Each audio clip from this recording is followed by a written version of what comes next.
My name is Dan Young, and welcome to the Millionaire Code podcast. I'm a self-made guy that has made multi-million-dollar businesses from scratch. There's no way I could have done it without the help of mentors who provided me with the wisdom and guidance to help me create the formula for success. Each week on my podcast, I'm going to interview a hugely successful business person that will provide you their secrets to success, and that way can act as your mentor too. I can't wait to share their stories and takeaways with you. Welcome to Dan's Millionaire Code.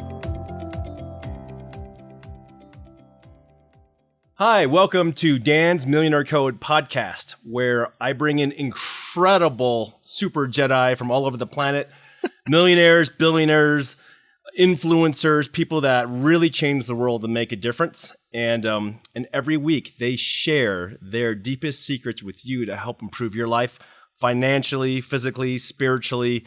And again, this show has no sponsors. It's not paid. You don't have to buy anything. All these friends are coming to share their experience with you to see if they can help you. So if you like it, please share it with friends, rate it 5 stars, share it across all your social media and to a friend that might benefit. Today, I have Matt Gephardt, who his father has been a friend of mine for a long time, and he's been a friend of mine for a long time. We go back. We go way back. Now, he's a local celebrity. He's on the news all the time. Celebrity. Big deal. On KUTV. and the cool thing is he reports on scams and all kinds of things where people are getting ripped off and he digs deep. So it's pretty serious work that he does, and I think it's really benefit a lot of people. So well, thank you. So Matt, welcome. Thank you. Thank you. It's nice to be here. It's nice to be here. It's weird. It is weird being on this side. Like I'm normally on the other side of the. I don't know what's on your paper, and that is disconcerting. Well, it's all good stuff. And I met your father, Bill, many years ago, and the Get Gephardt show, right? Mm-hmm. Mm-hmm. And on KUTV Channel 2, and he kind of pioneered the whole investigative reporting here in Utah. Became the guy. The advocate. Investigative reporting. I mean, every reporter technically is an investigative reporter, right? Yeah. So, but he was kind of the first in this market, to my knowledge, of what they call like the troubleshooters or the watchdog guys. So basically the idea being like, if you feel as though you've been taken advantage of or ripped off, you call him and then using investigative tools, knowing what file cabinets to look in and how to request records can sometimes help people get to the bottom of right a few wrongs, It's become Get Gephardt has become a household name. And the big thing I think you've done, I've been watching all the time over the years, is you brought it to the next level.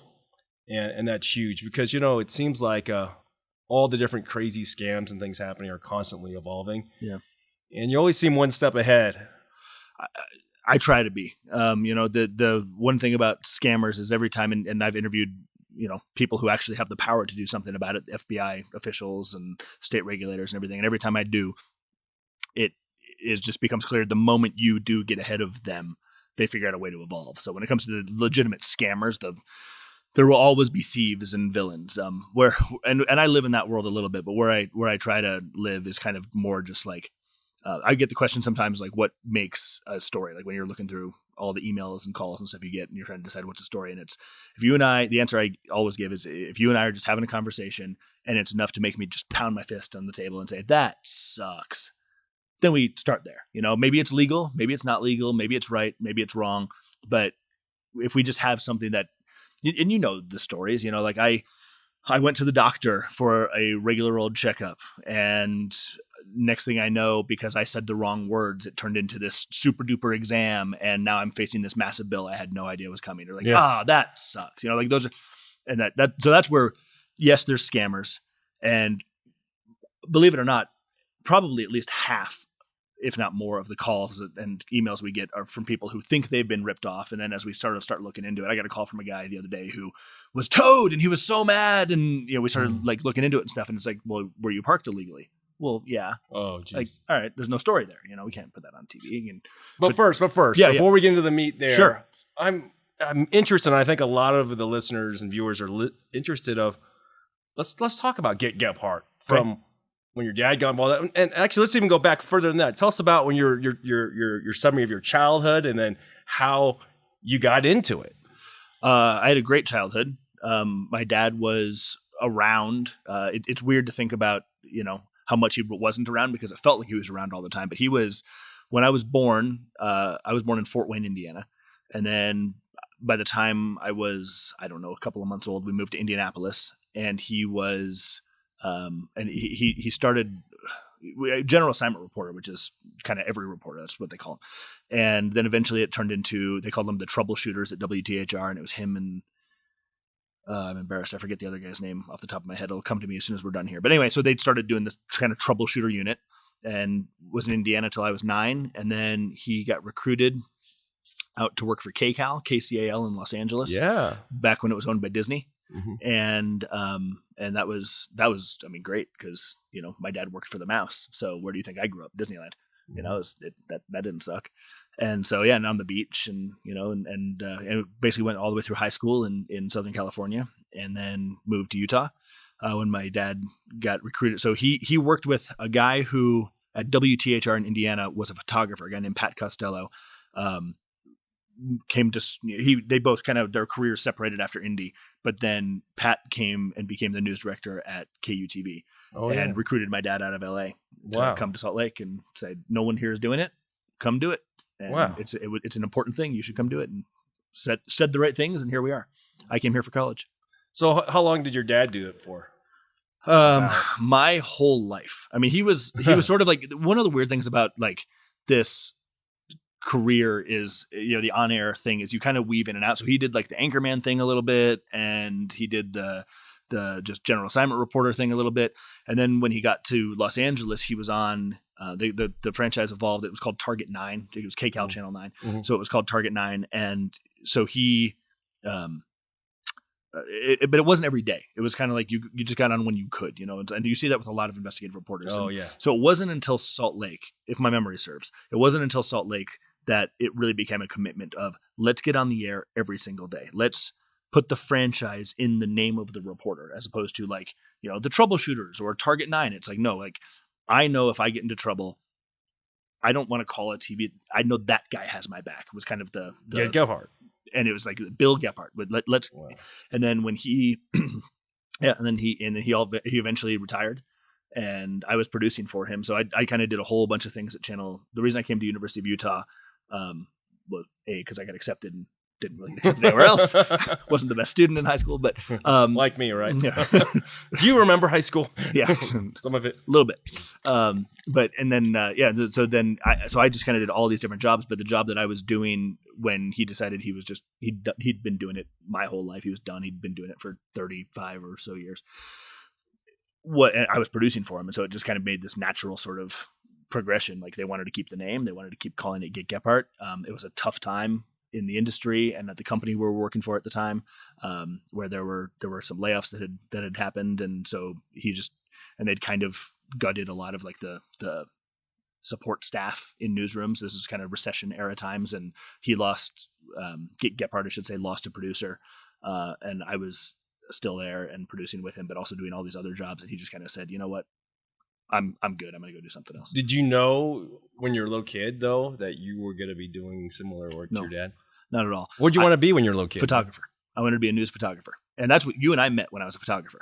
Oh. So if you remember, it was, well, you and I met, you wouldn't remember this, but there were a number of stories that I came out on as a photographer, just, behind the camera and whatever. But the one where you and I like met and got acquainted and stuff was the one where it was basically showing how when you erase a hard drive, it doesn't actually erase, and how you can. Oh yeah, was it the movie theater thing where we beamed? No, that was how you could hack into it. No, this was it was literally my laptop, and I just deleted everything. Oh went through a system reboot or whatever, and then we took it in and basically gave it to your geniuses, and they cooked it for a couple of days, and then we came back and just. Here are all the things you thought deleted. Hey, here's your wife's tax return. Hey, here's the picture of you. We got it. Remember that picture you took of your surgery that has all of your anatomy? Like, hey, there it is. And we found it, and it was so that was the story. But yeah, before that, we'd met on a couple other things. Anyway, I'm getting around your question. I wanted to be a photographer because hanging out, I liked news. I thought it was cool, and I would hang out with my dad at newsrooms from time to time, and inside the producers and the reporters and the anchors, and they were all running around and pulling their hair out, stressing out. And the photographers were always the guys out back with their hats on backwards, smoking a cigarette. And it was like they got to do all the cool things and see all the cool things and be on the front lines of history, but they didn't seem to have the same kind of stresses. And so that's what I wanted to do. And then it just kind of evolved from there, honestly. It just, as I started looking at, my future and whatever. But that was what I wanted to do when I was a kid, is be a news photographer. Now, how often are you on now for doing your stories now? 5 nights a week. Wow, that's a lot of work. It is a lot of work. I have a great support staff. So I work with 2 producers, which I can say I'm one of the lucky ones in the country who still has like a dedicated. Your people are on the ball. I've worked with them. So they're just Michelle Poe and Cindy St. Clair. And we've been together now so Michelle started the day my first one was born. So I know how long she's been there. It's 7. And then Cindy came over, when they basically expanded the franchise back to getting more support staff. So Cindy's, I've been together now 5 or 6 years, and we work really well together, and they were able to get on 5 nights a week. I was just thinking, I want to get into like the good stuff, the meaty, extra meaty. So maybe you could share a few of the craziest experiences you've had as a reporter, or maybe a story that really stands out, or maybe you dealt with some psycho or something. Like, can you share some more stories? Yes. I'm trying to think. Well, let's see. So the people go crazy. Like, I mean, people are nuts sometimes, and especially if you're shining light on the bad stuff. Yeah, sometimes. And I've been, obviously, I've been threatened. I get letters from lawyers kind of as a matter of course, they threatening things, and we have lawyers ourselves who can deal with the things. I try to paint inside the line so it hasn't turned into like lawsuits that have gone very far. Which isn't to say I don't make mistakes and could potentially expose. We all do. I mean, I think probably the craziest lawsuit I ever faced from a just sheer like ridiculousness standpoint was I did a story once on why they're called Boston cream pies instead of they're not pies, they're cakes. Why are they called Boston cream pies?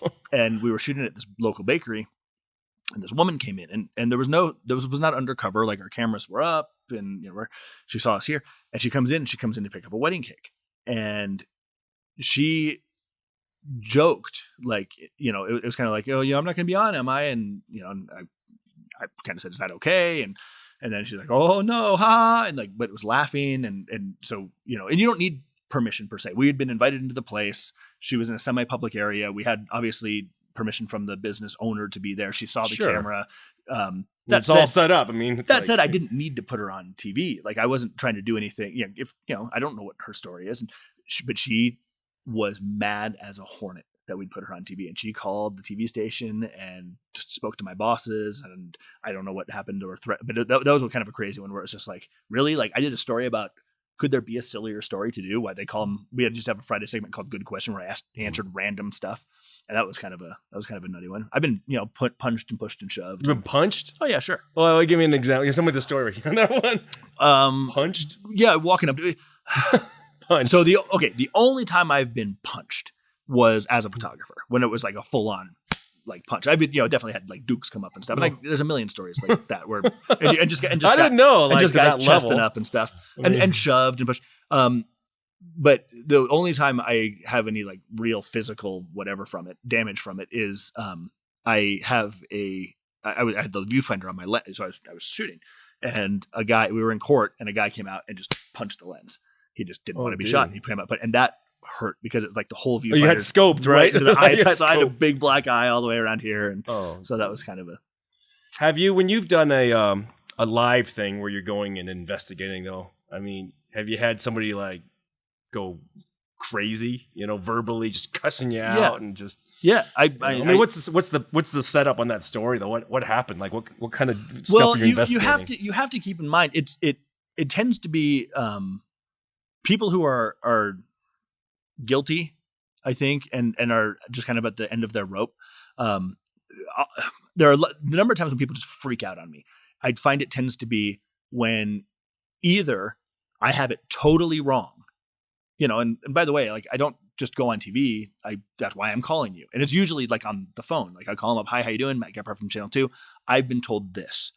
And they think that I'm coming from the side of, I've been told this and I believe it. And, somebody called me up and told me that, Joe Schmo from company, Joe Schmo ripped me off. And so I call the company to get their side of the story, and they assume that I'm taking the other guy's word for it, and will just tear into me about how I get called fake news now as a matter of course. You get called fake news? Daily. I call somebody, but it's like, yeah, you're part of the fake news. I went into a dental office, 3-4 weeks ago now, and sure enough walked in, and basically the guy just said, you're part of the fake news, get out. I'm like, okay. Wow. There you are. So it tends to be in that, or when I catch them in lies.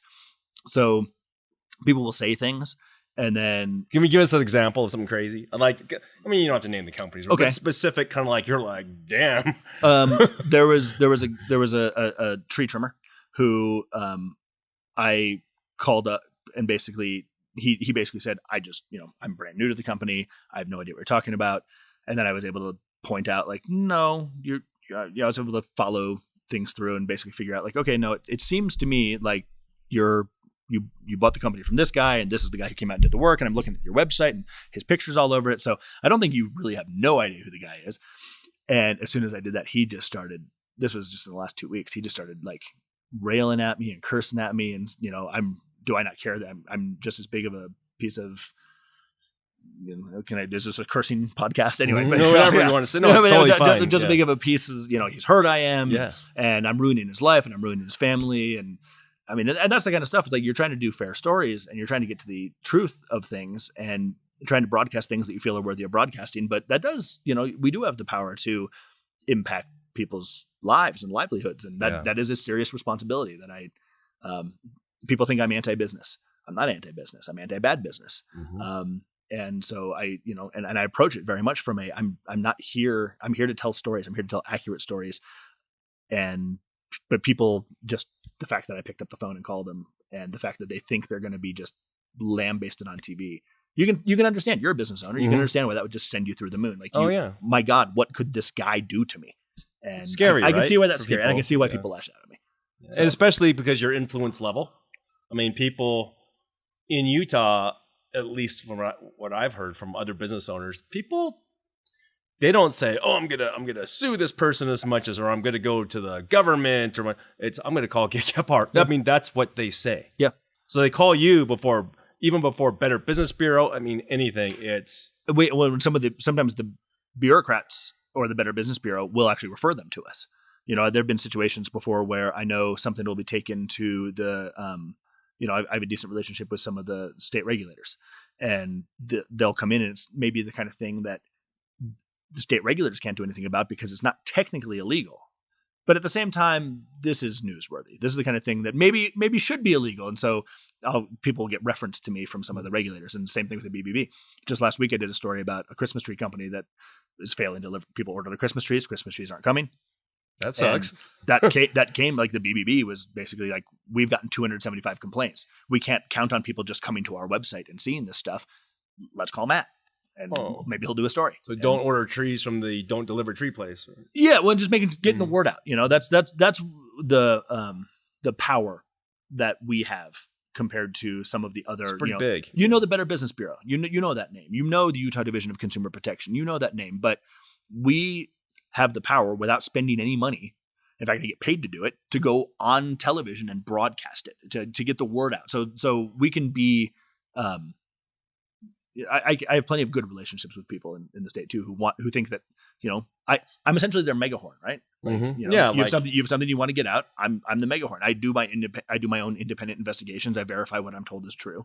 Mm-hmm. But yeah, it's a chance to just keep the electorate informed. Well, here's a big one I was thinking about. Obviously, what you do does a lot of good because it helps protect people, right, and make them aware of things that are bad. So, is there one? What's the one that had the biggest impact that you feel and was very fulfilling for you? You're like, man, I actually helped the world here, like big. Is there one that stands out? A few. There was a woman. Her name is Barbara, and we did a story. This actually dates back to my dad was the reporter on the story. I was the producer on this story. But she is someone who, her husband was in the military, and he got a terminal diagnosis of cancer. So it was time to retire, to basically go die. As sad as that sounds. He needed, But he had life insurance. Oh. Throughout his entire military career, he had life insurance. So, and was paying out of every single paycheck for his entire illustrious military career. And then all of a sudden, at retirement, he gets this big stack of papers, and he's going through and he's checking stuff and he's doing his thing. And he checked a box that said, I don't want to continue life insurance. And he noticed it before his death. He sent letters saying, hey, everyone, like, he didn't notice he had checked the box, but he basically said, like, hey, I've noticed that, like, the money is not disappearing anymore to, like, go into this account. What's up? And, like, no one was getting back to him. Oh, geez. And then all of a sudden he passes away. Oh, no. And, you know, his widow, Barbara, gets this letter in the mail saying, we're very sorry for your loss. Thanks for his service. Here's $10,000.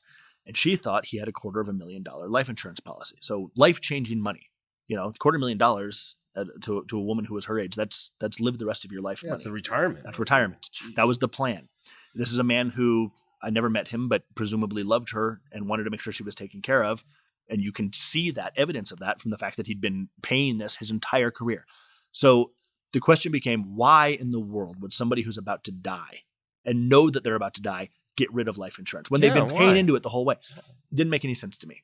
Plus, we had that little bit of evidence that he'd been trying to figure out why it had stopped. Oh. And so she basically questioned it and said, hey, he checked the box. Don't know what to tell you. Life insurance is gone.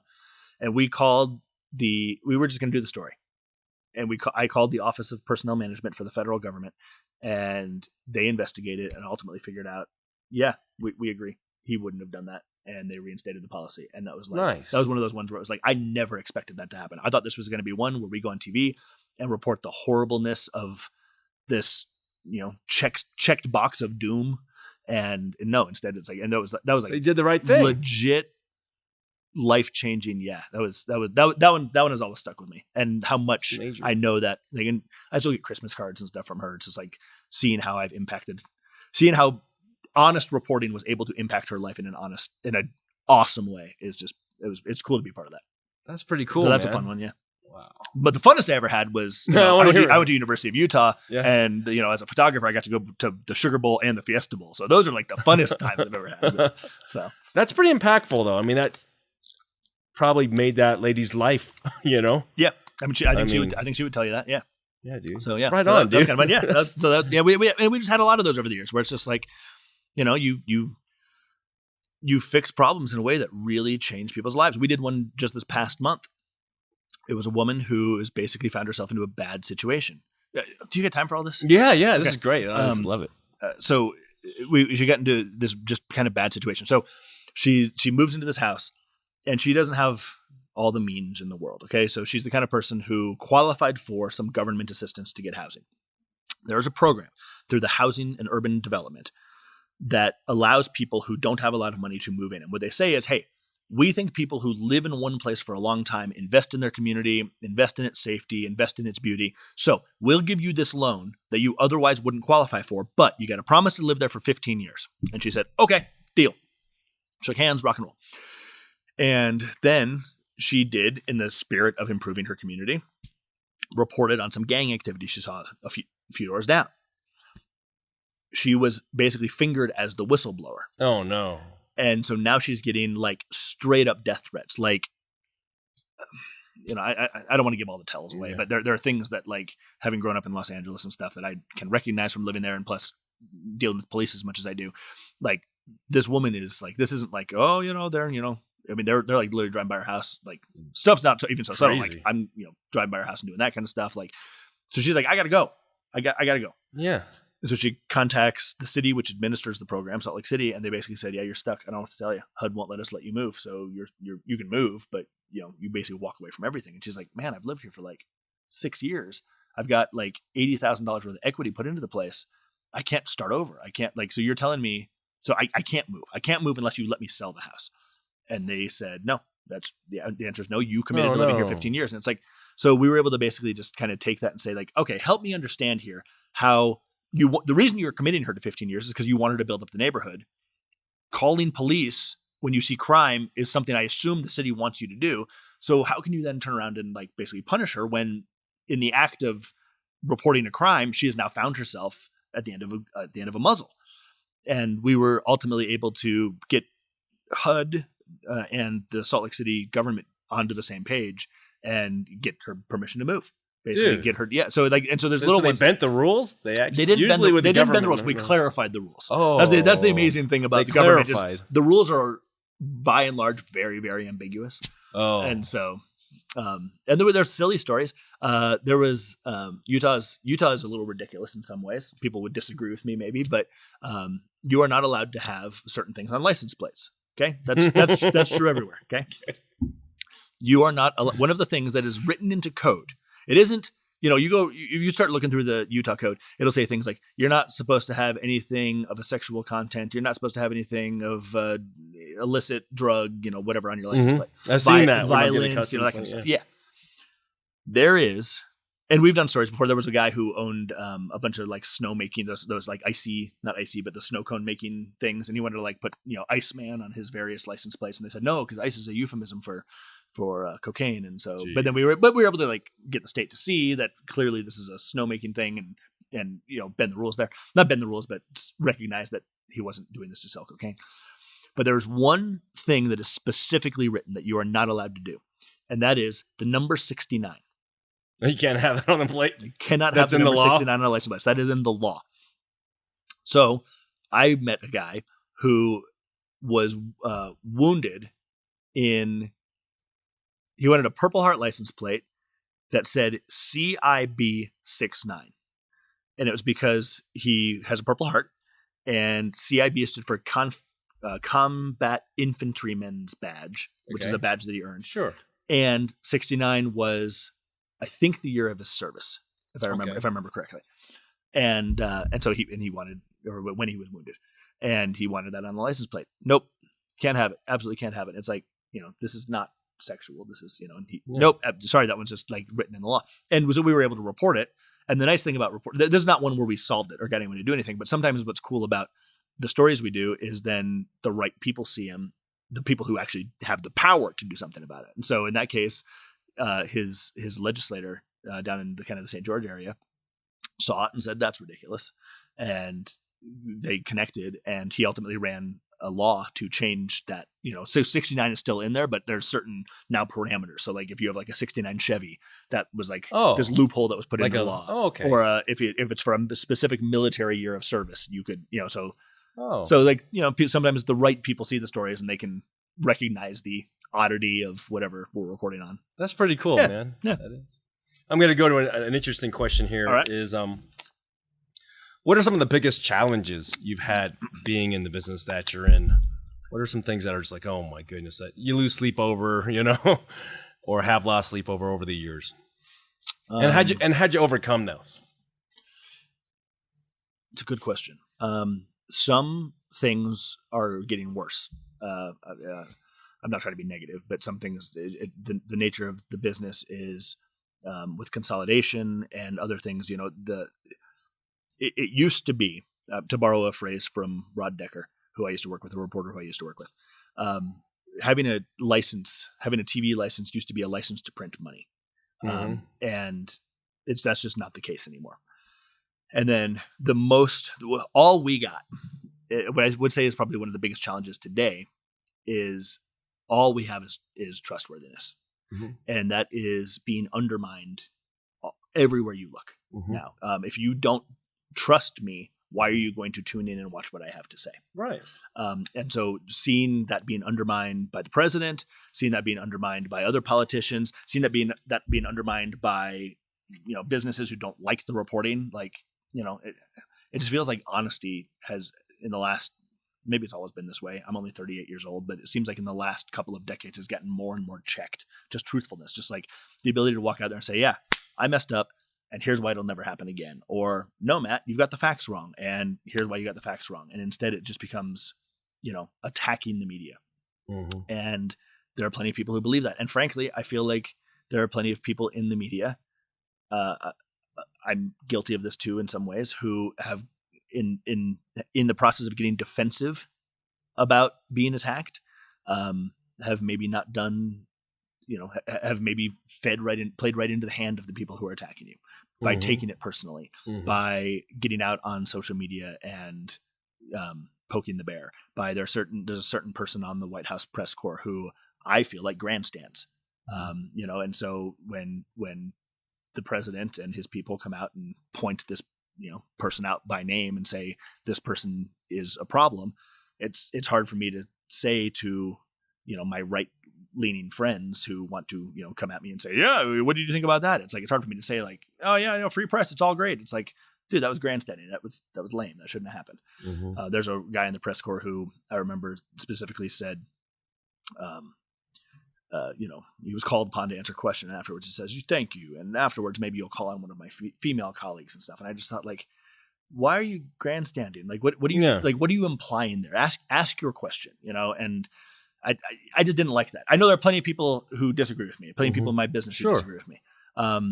One of the things that I found to be a challenge is,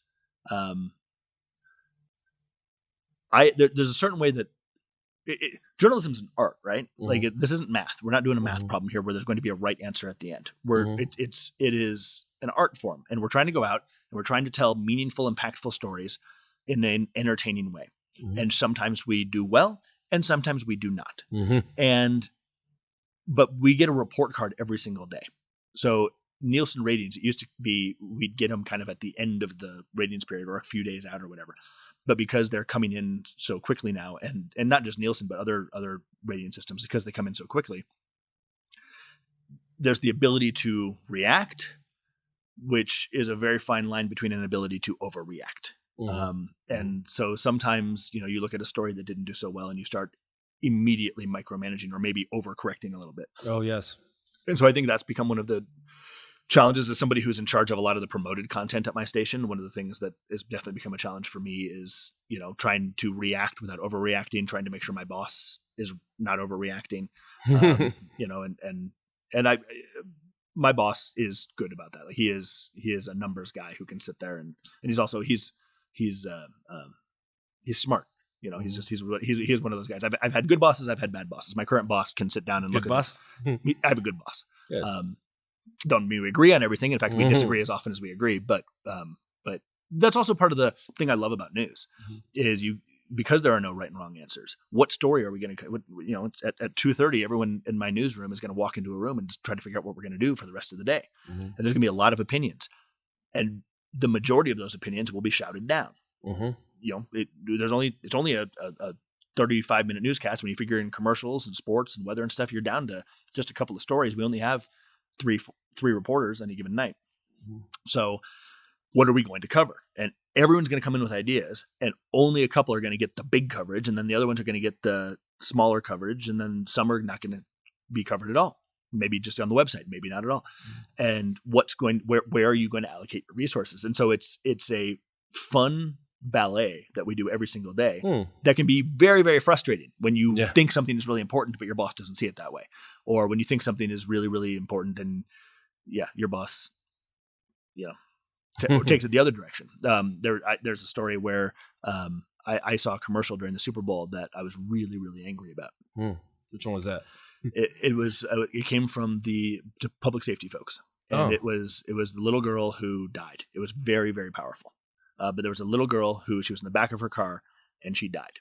Oh no. And it was like her talking to the camera. And it was like, if mommy and daddy hadn't been, or if the other guy wasn't distracted behind the wheel, I'd still be here right now. And then the car turns into this violent crash. Oh, geez. And it wasn't that. It was a haunting commercial. It was a powerful commercial. It was an appropriate commercial. I didn't think it was appropriate during the Super Bowl, where I'm sitting there watching it with my 7-year-old who was haunted by that. As I tucked in for bed that night, was sitting there going like, are you going to die? Am I going, she kind of missed the point of the commercial. She was asking me, she was asking me if I drive, so am I going to die type stuff. And it's like, holy. And so I was ticked. And, I then went to my news bosses the next day and said, I think we should do a story about this because there's been a lot of talk about when is it appropriate to do certain things? What kind of content is appropriate at what kind of times? And by the way, there's all kinds of rules about this stuff. You're not supposed to do a certain amount of advertising during children's programming, and you have to do a certain amount of educational. You have to do a certain amount of news programming. So there's all these rules that are put in there by the FCC. And, one of the reasons we all got in trouble when all CBS stations got in trouble during the Janet Jackson thing a few years ago is because even though, everyone's trying to argue it was prime time. Yeah, but it was a special kind of prime time where everyone, children, are invited to sit down and enjoy this primetime thing together. It's Right. family oriented, etc. And so I'm sitting there watching, like, that was a great commercial. And I ended up, I've got very close friends and contacts at a lot of different places. And I called the UDOT folks and the Utah Highway Patrol who put that commercial together. And I had a great curse word laden conversation with them. Really? But I mean, just letting them know, because I came back and I pitched the story. And I said, I think this was inappropriate. I think it's worth reporting on. I don't want to do it. I'm too close to it. I lost sleep last night over this. And obviously, so I feel like I have a dog in the fight. I don't want to do it. But the reporter who got assigned to it took it from the angle of, this is a really, really powerful spot. It was really, really good. And so, and to her credit, and Christina Flores, to her credit, she then basically came to me and said, I see your point. I disagree. I'm going this way with it. The opposite of what you were thinking? The opposite of the way you geez. pitched it, basically. And we're going to go do it as what a great commercial. And so that became the story. Like, what a great commercial. Jeez. So, but that's her prerogative, And so, and that, I guess that's what I'm sort of getting at in a very, very long-winded roundabout way is, it's art, and you got all these journalists who have their different ideas and opinions. And the idea that we take our opinions and check them at the door is ridiculous. Mm-hmm. You're supposed to be unbiased. Well, we are unbiased, but we're also supposed to add context to facts, and the context that Christina saw in that story was, this was a great commercial. If I'd been assigned the same story, I would have done it from how outrageous to do this during this time. Look at, the Janet Jackson fines and stuff. Yeah. So it's, it is a fascinating and frustrating dance that we do every day, just trying to figure out what we're going to cover. So let me ask you a question. For people that are interested in getting in your line of work, I've seen different reporters get on there and they're out of there pretty quick. And you see that. What's some advice you could give to anybody to be successful in your line of work? Well, the first thing you have to do to be successful, well, it's like any job. You work hard and you're going to be there. It is a job that I've learned late in life is much easier before you have a family. It takes a lot of time, and it takes a lot of time and a lot of really random hours. And I have a lot of friends in the industry and a lot of friends who are powerful people in the industry. And I was more impressive to them, I would imagine, in the times before I had a wife and kids. So I guess my advice would be, I don't want to say if you have a family, you can't do this job. Half the people I work with have families, but it is definitely much easier to do it is a very time demanding job. And crazy hours, really crazy hours. And the kind of thing, the reason I stopped being a photographer is I fell in love. And it's like, I can't do it anymore. I can't get called out at 2:00 in the morning because a drunk guy crashed his car. I just can't do it anymore. So, and then you have more of you have a schedule now, right? So you do have a little bit more than time than being a photographer. Well, it's still a tough schedule to be sure. And I'm not here to complain. But it still is. The hours are weird. Newscasts aren't on 9 to 5. I mean, they are, but the bigger newscasts are kind of the hours of the day when early in the morning are big newscasts, late at night are big newscasts. So those are the newscasts that you want to be in to have your content seen. At the same time, it means you're not home for soccer, you're not home for softball, you're not home for. So that is a rub. So you got to make sure this really is. I don't want to sound too romantic about it, but it really is the kind of thing that it has to be a calling. It can't just be. I think being on TV would be fun. It is, but it is also it is a drain.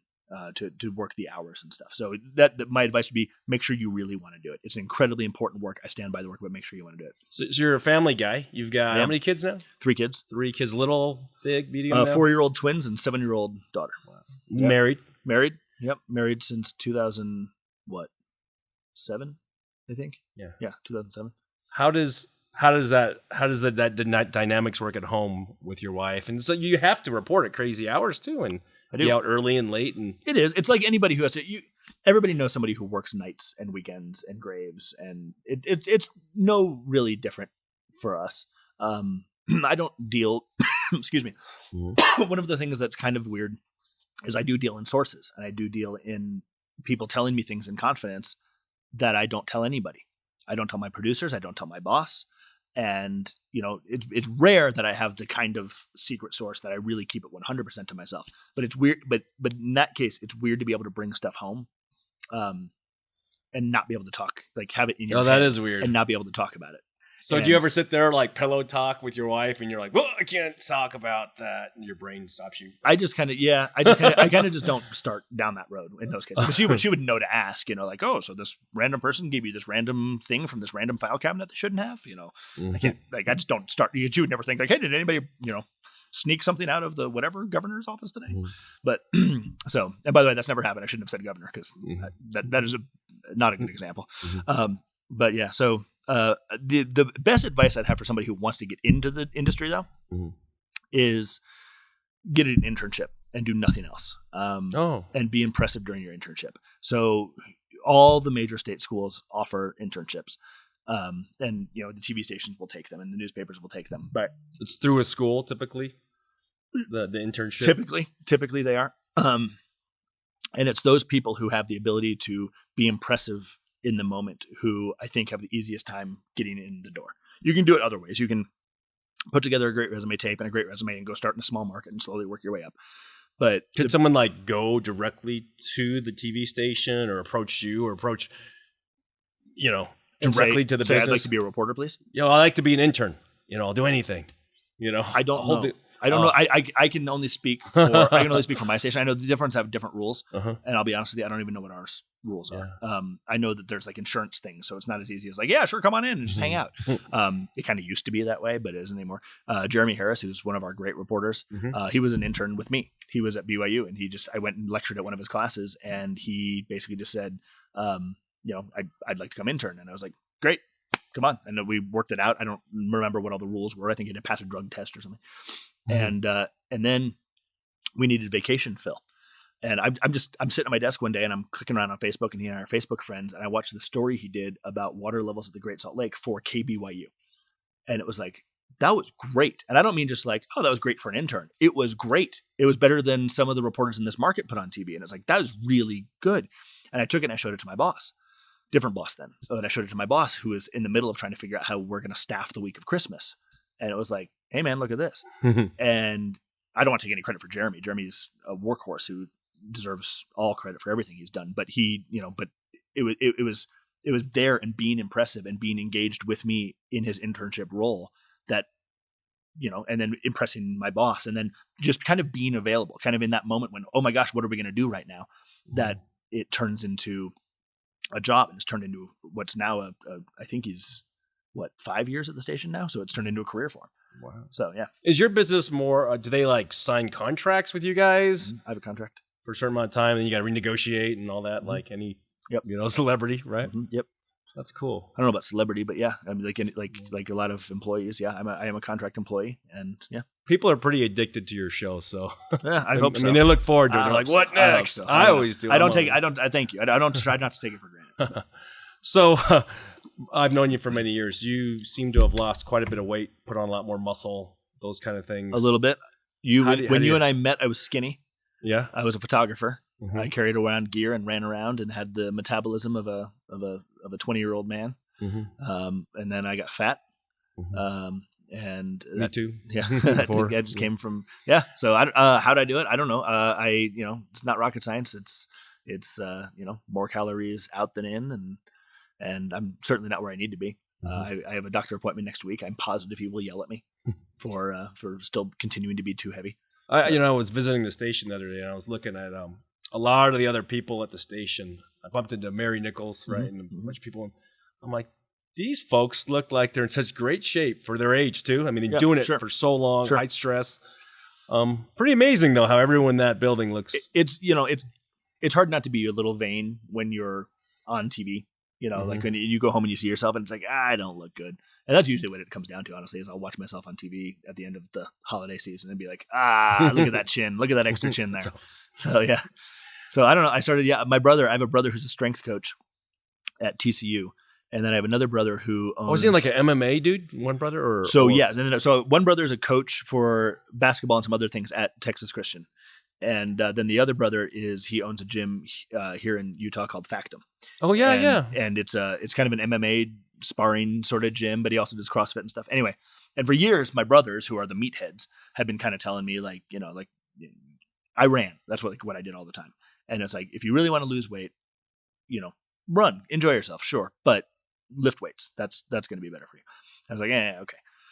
And then, because, losing weight to these guys, I mean, these are the kind of guys who like have so much meat on them that it's like, they step on the little scale on the Nintendo Wii and Mario goes, you're obese. It's like, no, I'm not. I just have so much meat on me that I'm good, yeah.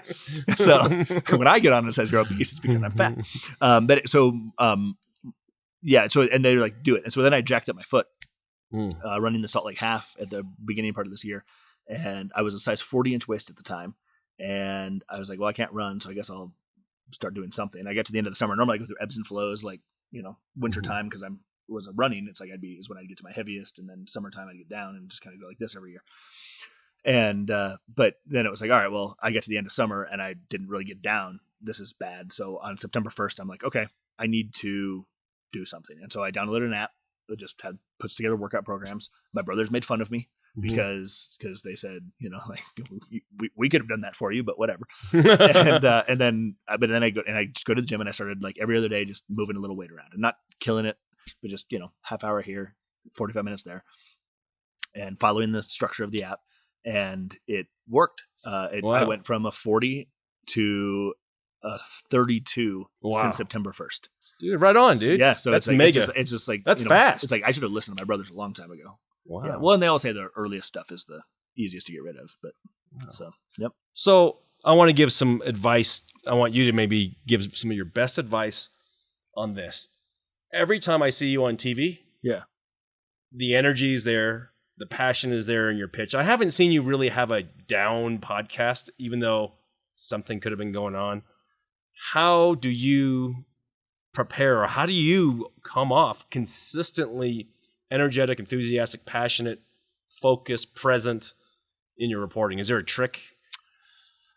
Is there a step-by-step? Coffee helps. Yeah.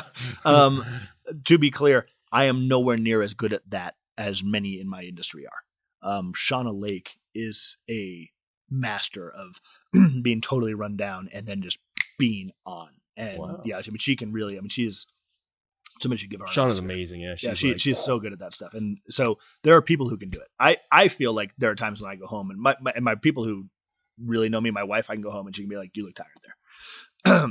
I've never seen you tired on TV, but when you're on, you're like, I have a friend who calls it Matt voice. Mm-hmm. So I don't really recognize that I'm doing it super differently, but when I start reporting, I guess I get up here a little bit, and it's like your dad kind of, right? Yeah, I guess it's kind of acting. I guess it's acting. I don't mean to do it because they, in journalism school, they teach you, try to be yourself. Myself, I kind of mumble. I talk too much. I kind of go in and out of thoughts. So like I know I can't be myself. I would not be a good reporter if I was myself on the air. I'm not lying. I'm not true to myself, but I definitely put on sort of a reporter hat. Do you do a ritual? What do you tell yourself? I mean, let's say you are beat good to crap. Enough. I'm smart enough, and gosh darn it, people like no. Stuart Smalley? I don't. The reference. You know Stuart Smalley? We have to find you after this. We'll find you an old SNL. So before you go on, do you say anything? A ritual? Do you breathe a certain way? Do you think a certain way? Do you? Nope. Do you rehearse a certain way? No, I don't. Wow. I put on makeup. I wear makeup. That covers the lines that came, especially after we had twins. And no, I try to deliver the story from a place of honesty. By the time it gets on TV with the kind of stuff we do, I don't take what I do lightly. The people who call me primarily are not calling me because they want to just like put a company on blast or something. They're calling me as kind of a last resort because they're so frustrated. And so I guess I get a lot of my energy from their story. Like, you are so frustrated with, this company or this policy or this government entity, like that you had to call a TV station to expose it. And so it would be an injustice, I think, to go on TV and not give it the energy it deserves. These people are and I feel the same way when I'm asking. So you're doing it for cause. You have I'm going to help this man or woman. I don't want to sound, I don't want to sound too romantic about it, but there is, I believe in what I do, and I believe it's important, and I believe it helps people. And even if it doesn't help the person who contacted me, I believe that telling their story helps others. And so I am passionate about what I do. I guess that's my secret. I am passionate about what I do. It is, I love when I'm able to right wrongs. More than that, though, I love to be able to inform people about ways to protect themselves. It's kind of like being a superhero, like Spider-Man or Superman or Batman. Yeah, no, I'm serious though. Like, helping that old lady who, was going to get screwed for all that money and being able to defend the innocent. And, that's kind of you to say, but no, yeah. I'm a reporter. I am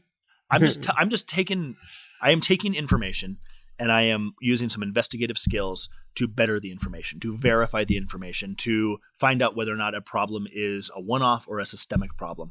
And then I am making sure that the people who have the power to do something about it are informed about it. Sometimes that means picking up the phone and saying, hey, Attorney General, did you know XYZ? Hey, Salt Lake City, did you know XYZ? Sometimes it means just putting it out there through the megahorn that is that antenna up on top of the Ochre Mountains broadcasting the signal.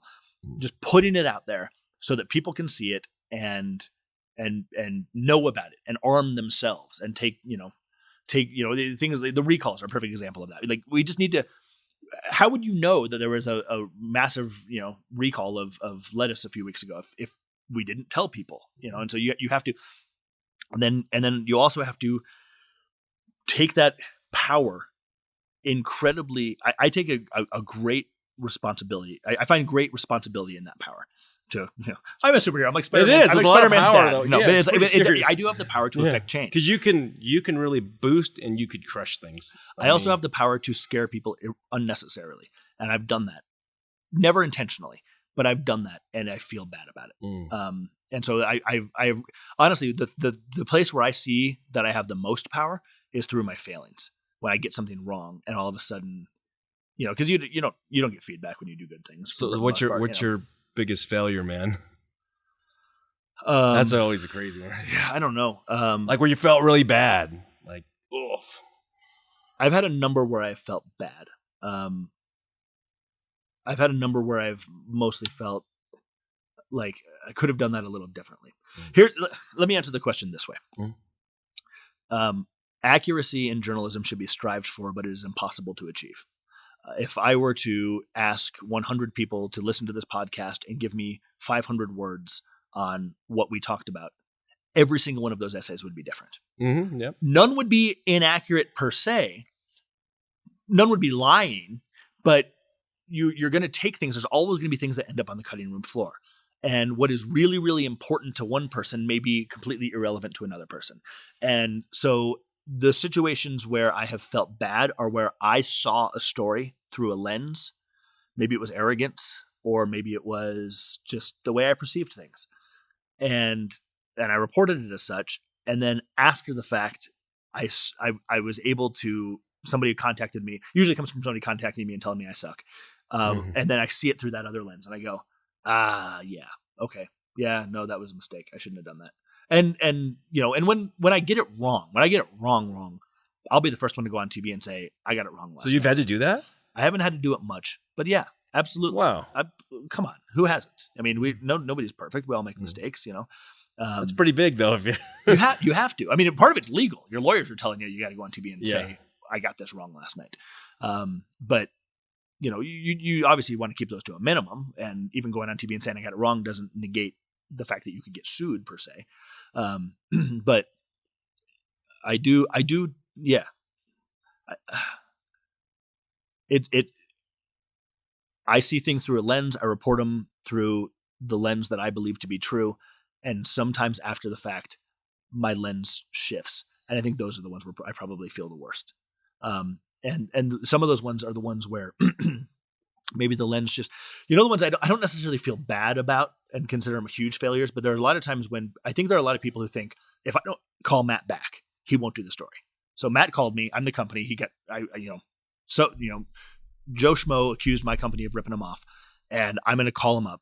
They call me. I do the interview. I call up the company. I call up the company again. I try to track down the company if they're local, and I can't get anybody to respond. And I think a lot of people think if he doesn't have the other side of the story, I guess the story just dies. And that's not the case. I'll do what I can to try to get the other side of the story, but that doesn't mean the story just necessarily goes away. Report we weren't able to get through. And then when we hear back, and it turns out there was a totally it's just somebody who just wasn't media savvy, who could have just picked up the phone and called me and said he was afraid of me. But rather than pick up the phone and say, hey, Matt, you got the information wrong. And here's all the proof that what these people told you a lie or whatever. And that doesn't happen until after it goes out on air. And it's just like, and then, and those are the ones where I've struggled with too, where it's like, okay, so in the cases where like we got the story totally wrong, obviously we got to go do something. But in the cases where it's like, there's a little bit of semantics maybe was wrong. And it's like, okay, so now what's the plan here? Should we go on TV? And this is a tough conversation that my producers and my bosses and I have. Should we go on TV and correct the semantic? Do you? It depends. It depends on the story. So do we go on the air and correct the semantic or point out the semantic? Do we do it on the website where anybody who might see it in the future goes to find this thing? Do we do it on, or is that almost worse for this company that, if we last night, we did a story that came from this person's side because the guy didn't call me back or because I didn't understand this particular semantic. Do I then go on TV and if I correct the semantic, am I basically rebroadcasting the thing the company did that had the victim calling me in the first place? And so does that make sense? Yeah. So it's like you don't want to. I'm not in the business of wrecking companies. I have no interest in that, none at all. And so I try to take that. I try to take that delicate balance of like, okay, when you do updates and when you do corrections and when you do get things wrong, what is the best way to do it? Perfect example, and one that I can tell the story here because it won't get me sued. I did a story about how there are tax benefits available to veterans and senior citizens that many, many, many don't know about. There are a ton of veterans and a ton of senior citizens who do not or are currently eligible to basically have huge swaths of their property taxes written off, and they have no idea about it. And so I got a call from the county treasurer. Would I be interested in doing the story? Absolutely. This is the kind of thing. This is a no-brainer. This could absolutely help a lot of people. It's money, so it's in my wheelhouse. I'm going to go do the story. So I go out and I do the story, and I said it just wrong enough. It's not all veterans. It's certain veterans. It's combat wounded veterans and some other things. Wow. And I said it just wrong enough that basically tons and tons and tons and tons of veterans all thought they qualified, wasted their time rushing down to their county clerk's offices to try to meet the deadline that I put in place. And that was the other thing too, is I reported that Salt Lake County had this deadline when in fact that was true, but other counties didn't have the deadline. And so it's like, okay, what do we do? Like I have confused enough people here that is it worth going back on television, or at this point is the kind of thing I should just put on the website and make sure, in big bold letters at the top, updated information to make sure everybody gets the accurate information and isn't wasting their time. Because I was getting a lot of calls from people saying like, hey, I'm a veteran. You told me I didn't have to pay property taxes last night. County told me that's absolutely not true. And most people were pretty polite about it, but still you felt bad because everyone's wasting their time. And in that case, we ultimately decided website was the best place for this because it was, smart. And it was like, we didn't need to go back on TV because people who'd already seen the story and to point out the confusion. And I talked to a couple of county clerks, including one where I had said there was a deadline that turns out didn't exist until like the end of the year in that the case of that particular county. And everyone kind of said, yeah, we think if you could just update your website. And frankly, if you can update your web script so that we can reference it to people when they come to us, because people are coming down and telling us that we're liars because Matt told us last night that we get it. And it's like, so that's just a good example of where but it was a tough conversation. We all had to have that conversation. Okay, we got it wrong yesterday. So how do we make it right? Not that's totally wrong. Yeah. We never get it totally wrong. But we got it wrong enough that we had to fix it somehow. It's cool that you guys make the effort to make it right, and not just for legal reasons, but just to make things right. We live in a world of truth, right? Yeah. Without ethos, what have we got? I'm nothing without people taking me at my word, which is a tough position to be in because I am human and I am fallible and I make mistakes. We all do. And so when you go on, you watch the newscast and you take us at our word, and our word is wrong, we absolutely live that. It crushes us. Wow. It crushes me when I get it wrong. I don't think people know that. Crushes. It's like you're a human being. You got feelings. Well, I don't mind people yelling at me. People yell at me all the time. And I deserve to get yelled at sometimes. But it's I don't want to do harm. I don't want to do harm when harm is unnecessary. And I want to report accurately. And when I report inaccurately and it causes harm, again, I try to keep it to a very minimum. And when they are inaccuracies, they tend to be little, tiny little semantic type things, but yeah, you make mistakes and you just try to own them, and you try to. I have given this advice too. I know a lot of business owners. I know a lot of influencers. I know a lot of powerful people. And they've called me up and they say, Matt, I'm getting a call from so and so at a TV station. Some of them here in town, friends across the country. I'm getting a call from so and so at a TV station. My advice is always, if you have nothing to hide, stand up there, answer their questions. If you did something wrong, tell them why it'll never happen again. And don't lie about it. Actually tell them why it'll never fix it. Fix whatever problem is within your company. Yeah. Fix the problem. Explain why this is a one-off, or if it is a problem that could happen again, why you're taking steps to try to ensure it won't happen again. And if you look at all the biggest PR firms representing the biggest companies, when you start watching like the major things, this is the way they all know how to handle their business. Because those are the kind of statements they're always putting out. And I feel like we're the same way. We make mistakes and we should own them. And when we do make mistakes, or when we deserve to be called out on them, and people deserve apologies. The same way as I'd be a hypocrite doing what I do for a living if I didn't believe that, right? So I got an interesting question. So you've been doing, how many years now have you been doing this? On air since 2010. Wow. So what's in the future? Going to just keep cranking this out for a couple decades, or what's the plan? I have no idea. I really have no idea. I'm 38. I don't know. I don't know. I like it. I like what I do. I love what I do. My industry has its challenges. There's no question about it. The deadline is always the challenge in my industry. That's nothing new. But I love it. I believe in it. I think it's important. I also have life and priorities in my life. So I know this is it seems like I'm dodging the question. I don't mean to be. But no, you're not. I'm in the middle of a contract. I'm not. This is not the kind of question that is hammering my mind at the moment as it is. I'm definitely going to, I have no, unless Channel 2 sees it a different way, I have no intention of not working to the end of my contract at a minimum. And Channel 2 has been very good to me over the years. I'm one of the few people. Nice people down there too. Yeah, for sure. We have a great staff and great photographers. And those are the people with whom I work probably the closest, the photographers and the two producers who work with me, Michelle and Cindy. And I have just a great respect and relationship with so many of the people that I work with day in and day out, and people who believe in almost a righteous way. I don't want to sound so romantic about it, but a righteous way about the importance of what we do and making sure that people are informed and protected. And it's a more chaotic world than it has been, trying to filter through the nonsense and the noise to get to truth is not an easy thing to do. So what do I have? I would love to be able to do this for the rest of my life. I don't know if the TV news gods will allow that, but yeah. I sure think you're doing phenomenal, and the viewers out there probably agree, because there's always new, interesting content, which is meaningful. For the viewers out there, where can they find you? Channel 2. If you live in the Salt Lake City area, we're on Channel 2. KUTV.com. The franchise is called Get Gephardt. You Google Get Gephardt. Set up a Google alert for Get Gephardt. You'll see my stories every day. We just launched a new thing, Facebook Watch. Oh, wow. There's a new thing called Facebook Watch, which I hadn't heard of. Apparently, Facebook it's not Watch. That new, but new to me. And they started putting the Get Gephardt segments on Facebook Watch, and they tend to be getting some viewership Facebook there. Watch. So KUTV.com. Facebook Watch. To the Get Gephardt section, Facebook Watch. Are you on social media? I'm on Twitter as Get Gephardt, but I'll be honest, I'm one of those people who just messes around on social media. It's mostly pictures of, I don't know what, just making fun of people and having fun. So this is great.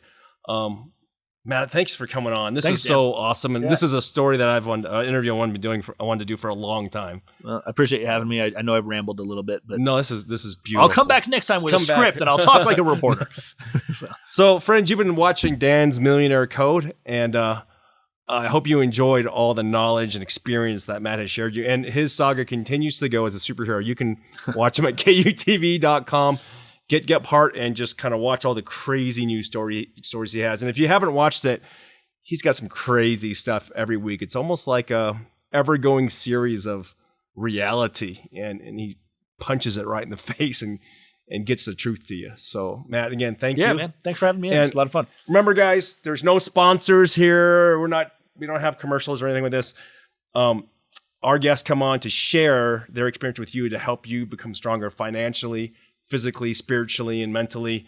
So if you enjoyed it, please share it with friends and then rate it 5-star if you're on iTunes, wherever you are. That would mean a lot to me. Thanks, and have an awesome week.